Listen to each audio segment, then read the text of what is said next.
నమస్తే. ఈరోజు మనతో చాలా విశిష్టమైన వ్యక్తి ఉన్నారు. 2 తెలుగు రాష్ట్రాలకి సంబంధించిన మెగా ఫ్యామిలీ అందరికీ ఈరోజు పండగ కానుంది. ఆవిడెవరో కాదు, ముద్దుగా అందరూ అంజనమ్మ అని పిలుచుకునే మన చిరంజీవి గారి తల్లిగారైన అంజనాదేవి గారు. అమ్మ నమస్తే. నమస్తే అండి. అమ్మ సినీ కళామ తల్లికి 3 స్టార్స్ని ఇచ్చారు. అదేవిధంగా 6 మళ్ళీ యువతరాన్ని ఇచ్చారు. సో ఇప్పుడు మనం పవన్ కళ్యాణ్ గారు డిప్యూటీ సీఎంగా బాధ్యతలు తీసుకొని 100 రోజులు గడుస్తూ ఉంది. సో దీని మీద మీ మనోభావాలు చెప్పండి. ఎలా ఫీల్ అవుతున్నారు? ఎంత కష్టపడ్డాడు అంత వాడికి సుఖం వచ్చింది పాపం. ఇప్పుడు అంత కష్టపడాలి కదా, ఇంకా ఎక్కువ కష్టపడాలి. ఇదివరకు అంతా కష్టపడ్డాడు, ఇప్పుడు ఇంకా ఎక్కువ బాధ్యత తీసుకొని బాధ్యత ఎక్కువ అయింది ఇప్పుడు వాడికి. మీ ఇంటి చిన్నోడు రాష్ట్ర ప్రజలందరికీ పెద్దన్న అయ్యాడు. దీన్ని ఎలా భావిస్తున్నారు? ఆయన బాధ్యతలు సంతోషంగా ఉంది. అంత కష్టపడేవాడికి భగవంతుడు మంచి ఇది ఇచ్చాడు, అదృష్టం. ప్రజలకు సేవ చేసే భాగ్యం ప్రసాదించాడు. 10 ఏళ్ళు అవుతుంది ఇప్పటికీ ఆయన స్థాపించి. 10 ఏళ్ళ నుంచి ఇంటికి దూరంగా చాలా పీక్లో ఉన్నటువంటి కెరీర్ని పక్కన పెట్టి రాత్రింబవళ్ళు ప్రజలతోనే ఉంటూ ఆయన ఎక్కడ ఉంటే అక్కడ, కొన్ని ప్రాంతాల్లో అయితే కనుక ఆయన నేల మీద పడుకున్న రోజులు కూడా ఉన్నాయి. మంచినీళ్ళు దొరకని ప్రాంతాలు అంటే పాడేరు లాంటి ప్రాంతాల్లో కూడా ఆయన తిరిగి ఎప్పుడు పట్టుపరుపుల మీద ఉండే పర్సన్. ఒక్కసారిగా ఆ విధంగా ఉంటాం. అలా చూసినప్పుడు మీకు ఎలా అనిపించింది? బాధగా ఉంటుంది మరి, చెట్లు తిరుగుతున్నానంటే. పైకి అవన్నీ ఏం లేదు, ఇంట్లో అయినా సరే ఎక్కడైనా అట్ట పడుకుంటాడు. అలా షూటింగ్ వచ్చేసి అలా ఆ సోఫాల మీద అలా పడుకొని నిద్రపోతాడు. గదిలో పడుకోవాలని లేదు, కష్టపడతాడు. ఇంత కష్టపడ్డానమ్మా అని కూడా చెప్పడు. నాకు బాధగా ఉంటుంది వాడు చేస్తుంటే, అట్లా అంత కష్టపడుతున్నాడే బిడ్డ అని చెప్పేసి. చిన్నప్పటి నుంచి కూడా ఏం అడిగేవాడు కాదు అసలు.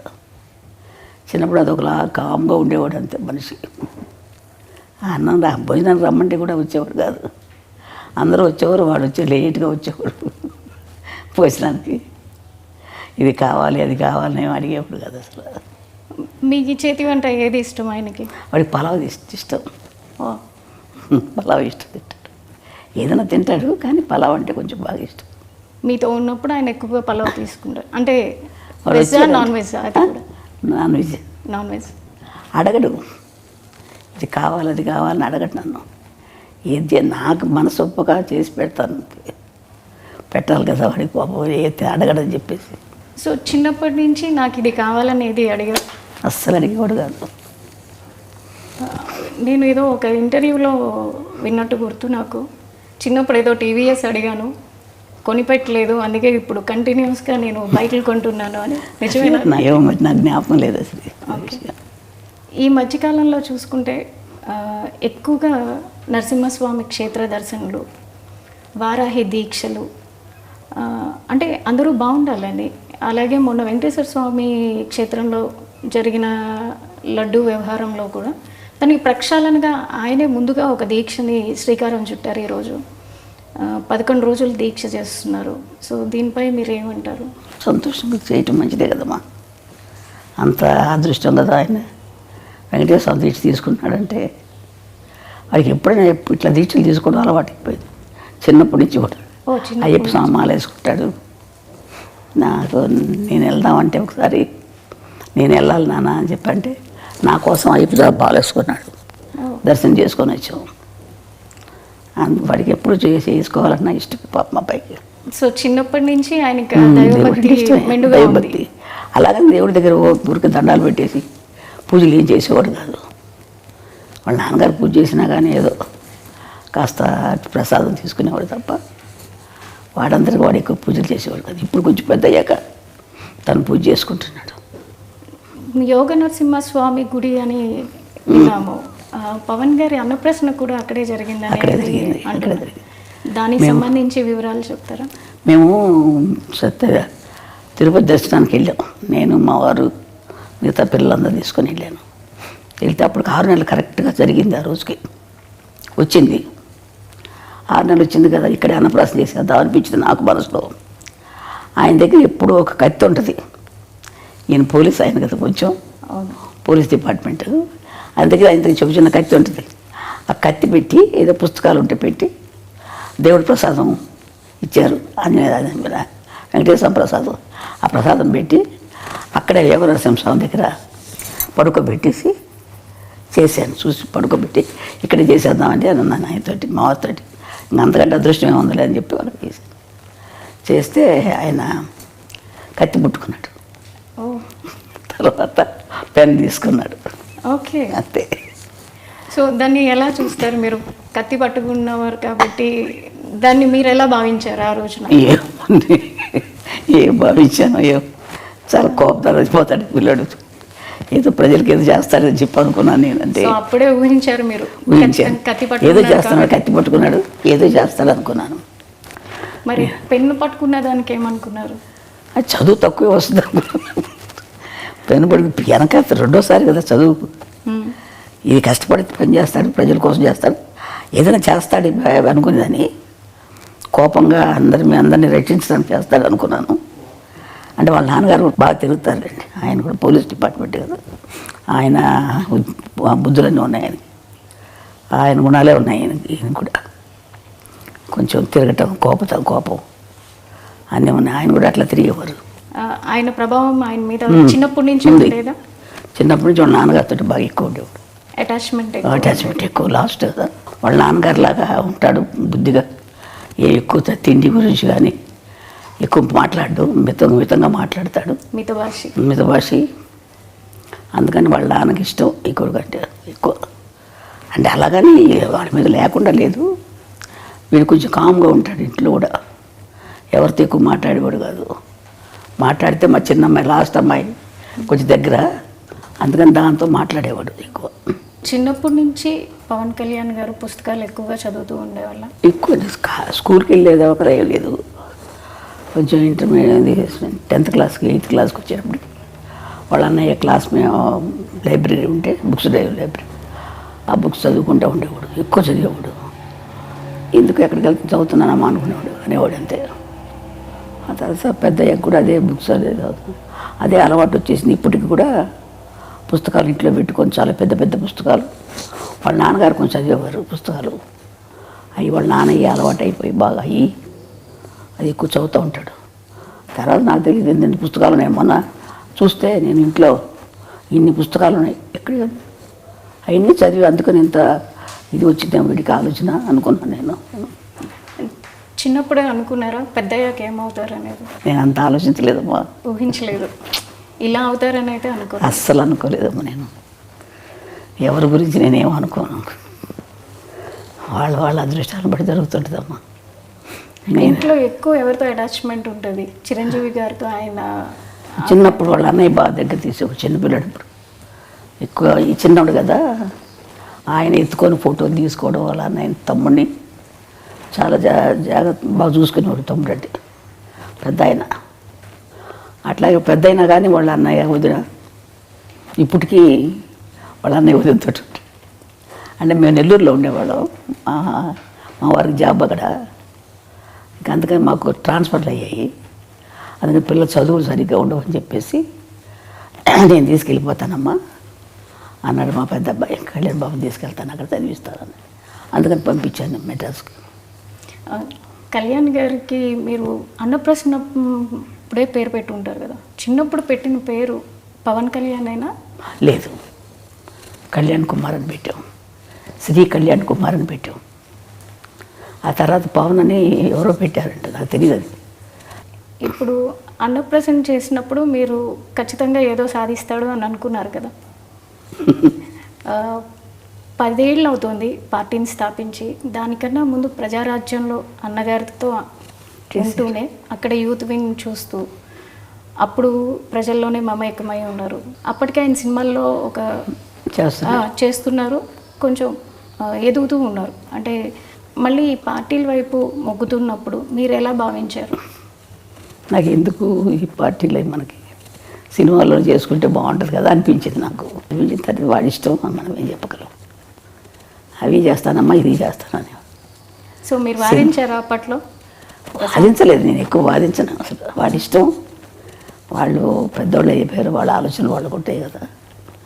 మనకు పెద్ద నాలెడ్జ్ ఏముంటుంది, వాళ్ళకున్నంత ఉండదు కదా మనకి మాకు అని చెప్పి నేనేం ఎక్కువ వాదించేదాన్ని కదా. అడిగేదాన్ని, నాన్న సినిమాలు చేసుకోకూడదా, ఎందుకు ఇది మనకి ఇదంటే, ఏం లేదమ్మా అది ఇది అన్నీ చేసుకుంటాను.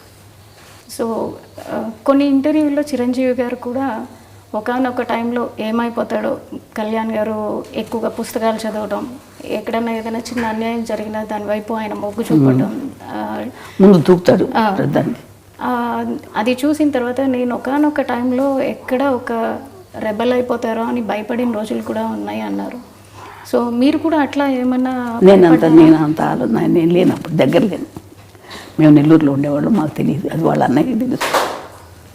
సో ఇప్పుడు ఎట్లా చూస్తున్నారు అంటే ఈ 10 years ఫ్యామిలీని వదిలేసి ఆయన ఉండి కష్టపడి ఇప్పుడు డిప్యూటీ సీఎంగా ఉండి వచ్చిన వెంటనే ఆయన మార్క్ ఎక్కడైనా చూపిస్తారు. మొన్న వరదల్లో చూసుకుంటే కనుక వచ్చిన రోజే ఆయన వచ్చిన వెంటనే ఇమ్మీడియట్ యాక్షన్ చూపించారు.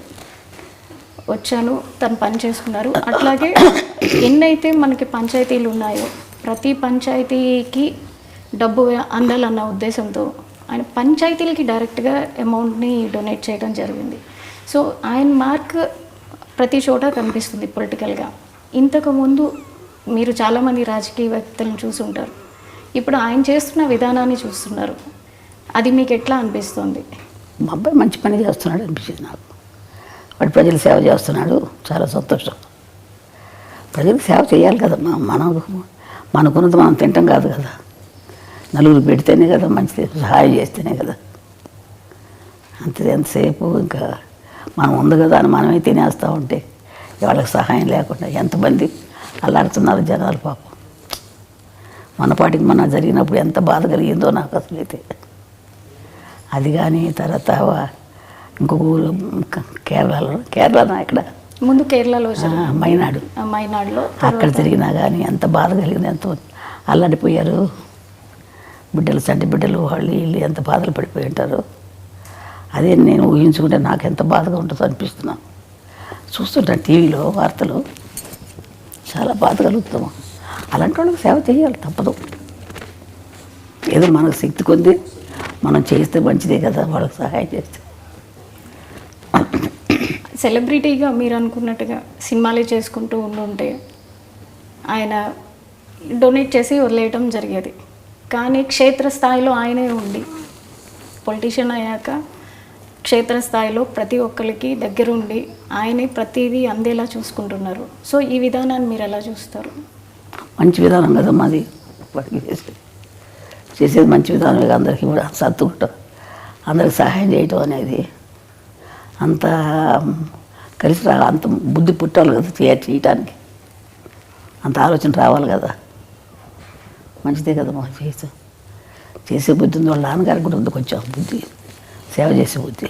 కళ్యాణ్ గారి ప్రస్థానం చూసుకుంటే అటు కెరీర్ వైజ్ కానీ ఇటు పొలిటికల్గా కానీ ఆయన మీద వాళ్ళ తండ్రి గారి ప్రభావం ఎక్కువ ఉందనుకుంటున్నారా, లేదా ఇంకెవరైనా ఏదైనా ఉంది అని? ఇంకేం లేదు, వాళ్ళ నాన్నగారి ప్రభావం ఎక్కువ ఉంది. ఆయన ఇట్లాగే దాన ధర్మాలు చేసి సహాయం చేసేవారు, అందరికీ చేసేవారు. అదే బుద్ధి ఈయనకి కూడా ఇచ్చింది కొంచెం. అంటే అందరికి ముగ్గురికి ఉంది కొంచెం. ఈయన ఎక్కువ రాజకీయాలు ఉండబట్టి ఎక్కువగా కలిసేసుకుంటారు. సినిమా ఫీల్డ్లో ఉండగా కూడా అందరికీ సహాయం చేసేవారు, సినిమాలు యాక్ట్ చేసేటప్పుడు కూడా. ఇప్పుడు మీరు డిప్యూటీ సీఎంగా మీ అబ్బాయిని చూస్తున్నారు, తర్వాత నెక్స్ట్ ఇంకేమన్నా ఎదగాలని అనుకుంటున్నారా? ఏ స్థాయిలో మీ అబ్బాయిని చూడాలనుకుంటున్నారు? నేను అంత ఆశ లేదమ్మా నాకు, నేను అంత ఆశపడలేదు, అంత ఆలోచించలేదు. దేవుడు ఎలా చేస్తారో జరుగుతుంది అంతే. అంటే నేషనల్ వైడ్గా కూడా ఆయన మార్క్ పొలిటీషియన్గా మిగతా పొలిటీషియన్తో కంపేర్ చేసుకుంటే కనుక కళ్యాణ్ బాబు గారు వెళ్తున్న విధానం కావచ్చు, అటు డివోషనల్గా కావచ్చు, బీజేపీతో అలయన్స్ అవటం వల్ల కావచ్చు, ప్రతి ఒక్కరిలోనూ ఒక చైతన్యం వస్తుంది. సో ఆయన నేషనల్ లీడర్గా ఎదగాలని మీరు కూడా అందరితో పాటు ఆశిస్తున్నారు అనుకుంటా. వాడు ఇప్పుడు అనుకోలేదు కదా ఇలా ఇప్పుడు ఏమవుతాడు, అదే అలా జరుగుతుంది, ఆటోమేటిక్గా అవి జరుగుతాయి అట్లా. అంతే కదా, మనం ఆలోచించేది కొద్దిగా జరగవు కదా. దేవుడు ఎట్లా చేసుకుంటారు, భగవంతుడు ఎట్లా చేస్తాడు అట్లా చెప్తాడు. పవన్ కళ్యాణ్ గారు వారి తండ్రి గారైన వెంకట్రావు గారి నుంచి చాలా వరకు ఆయన బుద్ధులే క్యారీ ఫార్వర్డ్ అయినాయి అని మీరు చెప్పారు. అదేవిధంగా ఆయన వెళ్ళే పద్ధతిలోనే కళ్యాణ్ గారు కూడా ఎక్కువగా వెళ్తూ ఉంటారు. కళ్యాణ్ గారికి చిన్నప్పుడు వారి తండ్రితో ఏ విధమైనటువంటి బాండింగ్ ఉండేది? మా ఆయన ఎక్కువ ఆయనతోటి బాగానే ఉండేవాడు. చిన్నప్పుడు కొంచెం పట్టుదల ఎక్కువ పిల్లడికి. ఏదైనా సరే నాకు ఇది కావాలంటే కావాలంతే, చెయ్యాలనుకుంటే చేస్తాడు. ఆ పట్టుదల ఉంది. ఒకసారి మా అమ్మగారు ఊరు మా మొగల్తూరు, వెస్ట్ గోదావరి. మొగల్తూరుకి ఆయన నేను తీసుకెళ్తానని చెప్పి ఆయన వెళ్తున్నారు మా వారు, మా అమ్మ వాళ్ళ ఇంటికి వెళ్తుంటే ఈయనకి రమ్మని చెప్పారు. అందరం వెళ్దాం అనుకుంటే ఆ రోజు ఇంకెందుకులే ఇప్పుడు వెళ్తాం అని చెప్పేసి మానుకోవాల్సి వచ్చింది. ఏదో కొంచెం కారణాల వల్ల మానుకున్నా. అంటే కాదు నాన్న, వెళ్ళాల్సిందని చెప్పి పట్టుబట్టాడు. చెప్తుంటే వినేవాడు కాదు, మొండికి ఎత్తేసేవాడు. వెళ్ళాలి తప్పదు నాన్న, తీసుకెళ్తాను. వద్దురా నాన్న, తర్వాత వెళ్దాం మనం అంటే ఇన్నే వచ్చి అమ్మ కొట్టారు. కొట్టిన తర్వాత అప్పుడు మానేశాడు. పట్టుదల ఎక్కువ చిన్నప్పటి నుంచి కూడా. ఇది చెయ్యాలంటే చేసేసేవాడు అంతే. మరి మా ఫోన్లే ఎందుకులే అని ఊరుకోడు. ఇప్పుడు అదే పట్టుదల వచ్చింది వాడికి. ఏదైనా చేయాలని కూడా చేస్తాడు. అదే పట్టుదల ఇప్పుడు ఈ స్థాయికి రావడానికి కారణమవుతుందని మేము కూడా అంతే నమ్ముతున్నాం. ఇప్పుడు చంద్రబాబు నాయుడు గారు జైల్లో ఉన్నప్పుడు కూడా ఆయన ఫ్లైట్లో రానినప్పుడు బై రోడ్ వచ్చారు. బై రోడ్ ఆపినప్పుడు కూడా ఆయన అక్కడే రోడ్డు మీద పడుకున్నప్పుడు చాలా బాధ కలిగిందమ్మా. ఎందుకు ఈ బాధలని మనకు అనిపించేసింది. రోడ్డు మీద పడుకున్నాడు కదా, అబ్బా చాలా బాధ కలిగింది నాకు. ఎందుకు ఈ బాధలు, రోడ్డు మీద అలా పడుకోవాలా అని అనిపించేది. రాదు కార్లలో ఇచ్చేవాడు కాదు, నడిచి వెళ్ళేవాడు. అవును, కానీ సక్సెస్ చూసాక ఎట్లా అనిపించింది? ఆనందం, సంతోషంగా ఉంటుంది.